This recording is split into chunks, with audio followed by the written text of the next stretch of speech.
여러분, 오늘 말씀 중에서 모든 것이 협력하여 선을 이룬다는 말씀이 있는데, 하나님의 선하신 인도하심으로 말미암아 하나님의 선하신 뜻을 모든 삶 가운데서 이루어 나가시는 여러분들이 되시기를 바랍니다.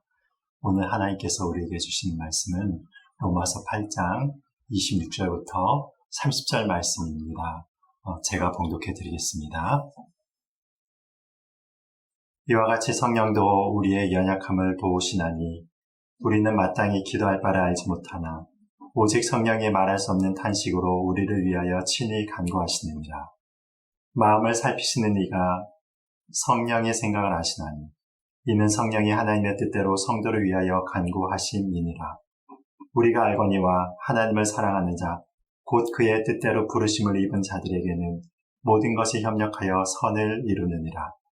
하나님이 미리 아신 자들을 또한 그 아들의 형상을 본받게 하기 위하여 미리 정하셨으니 이는 그로 많은 형제 중에서 맏아들이 되게 하려 하심이니라.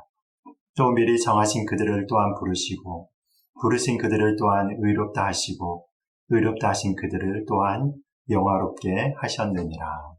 아멘. 오늘은 성령께서 우리들의 삶 가운데 이루시는 하나님의 선하신 인도하심에 대해서 살펴보는 시간을 갖도록 하겠습니다.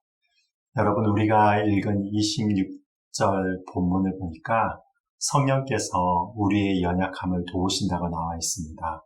그리고 특별히 그 도우심 가운데 기도를 통하여서 도우심을 이야기합니다. 우리가 기도할 때 무엇을 기도해야 될지 알지 못할 때 그 연약한 상태를 성령께서 아시고 우리 안에 계셔서 우리를 대신하여 기도하신다고 말씀하십니다. 여러분, 이 말씀이요, 사실 굉장히 영적으로 신비스러운 말씀입니다. 우리 안에 삼위 하나님 중에 하나님이신 성령님께서 친히 내주하여 계심을 인정하지 않고서는 이 말씀을 이해할 수 없습니다. 마치 이것은요, 무속인들이 하는 이야기와 비슷한 것 같습니다. 무속신앙에도 보면은 점을 치는데 이 점장의 종류가 두 종류가 있습니다. 첫째는 주역이라고 하는 그 책을 통하여서 역술의 이치를 공부하여서 깨달아서 점을 치는 자가 있고, 그리고 두 번째로는 신내림을 받아서 그 신기에 의해 가지고 점을 치는 자들이 있습니다.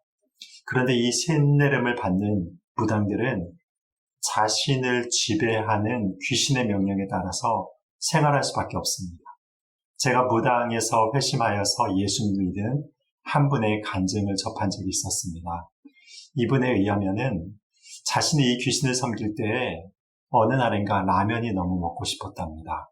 그래서 라면을 끓였는데 그 귀신이 그것을 싫어해서 먹지 못하게 하고 자기에게 말할 수 없는 고통을 주고 화를 내는 것을 보면서 마음 가운데서요, 너무 슬펐다고 이야기하고 있는 것을 들었습니다.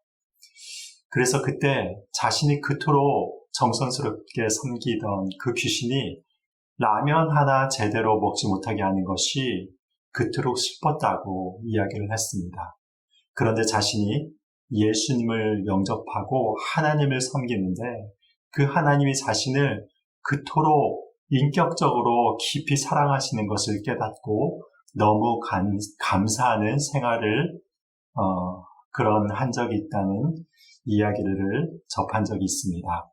여러분, 때로는 하나님께서요, 우리들의 잘못에 대해서도 엄격하게 책망하고 심판하시는 때가 있습니다. 그러나 성령 하나님은 근본적으로는 인격적인 분이십니다. 여러분, 인격적이라는 것은 무엇입니까? 우리의 생각과 판단을 존중하시는 분이라는 것입니다. 그래서 데살로니가전서 5장 19절에 보시면요, 성령을 소멸치 말라는 말이 나옵니다. 여러분, 이 표현이 굉장히 모순적이지 않습니까?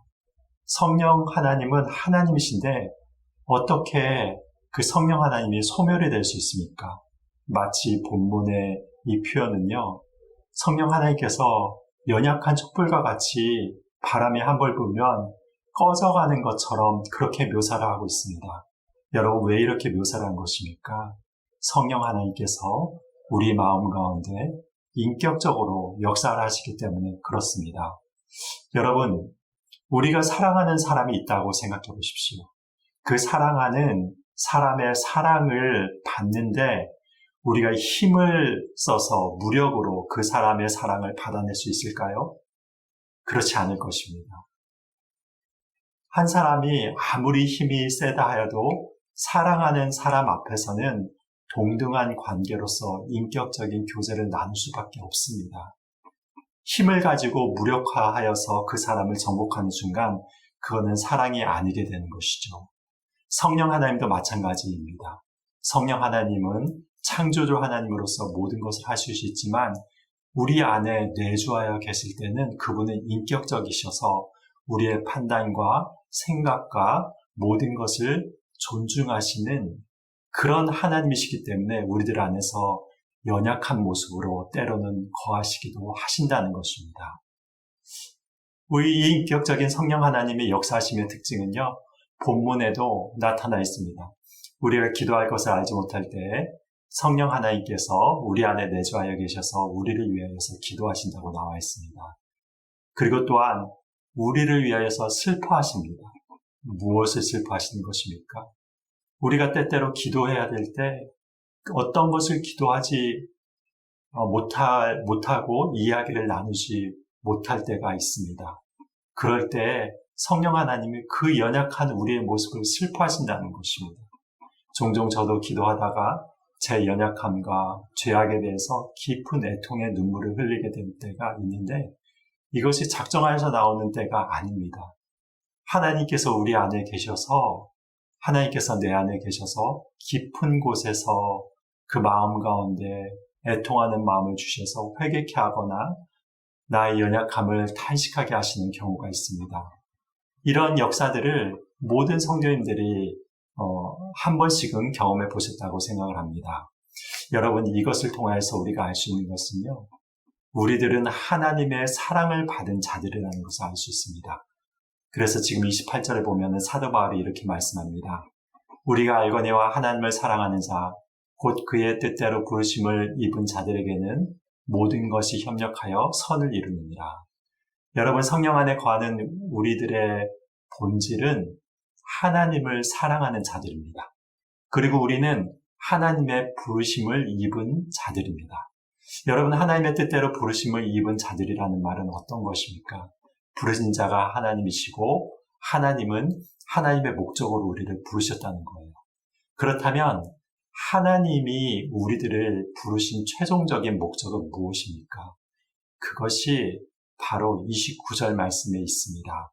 거기에서 보시면은요, 그 아들의 형상을 본받게 하기 위해 우리를 부르시고 인도하셔서 마침내는 그 영광스러움에 이르게 하신다고 나와 있습니다. 여러분, 이것이 바로 우리 부르심의 최종 목적입니다.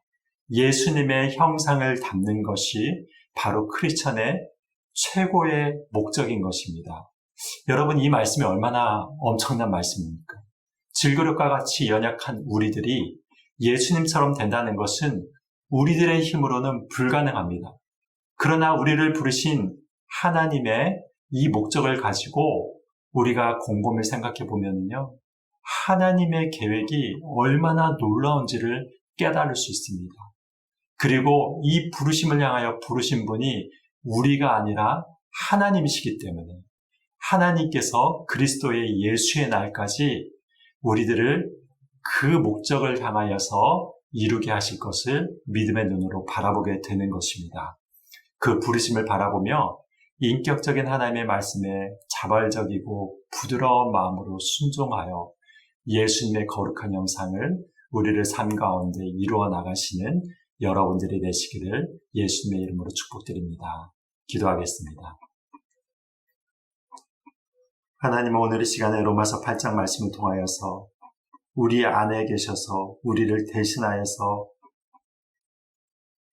우리를 위하여서 부르짖는 성령 하나님의 역사하심에 대해서 살펴보았습니다. 인격적인 성령 하나님께서 우리들에게 찾아오심으로 말미암아 우리의 연약함을 긍휼히 여기시고 또한 우리들의 연약함을 도와주셔서 하나님의 자녀됨에 온전한 모습에 이르기까지 우리를 이끌어 주시는 성령 하나님의 역사에 대해서 감사를 드립니다. 우리가 또한 이 성령 하나님의 역사에 따라서 자발적으로 순종하고 부드러운 마음을 가지고 하나님을 온전히 사랑하고 나갈 수 있는 자들 되게 하여 주시고, 하나님 그러므로 말미암아 우리들의 삶 가운데 날이 가면 갈수록, 해가 가면 갈수록 예수 그리스도의 형상이 선명하게 새겨질 수 있도록 주님께서 모든 성도님들을 복되게 하여 주시고 인도하여 주시옵소서. 예수님의 이름으로 기도드립니다. 아멘.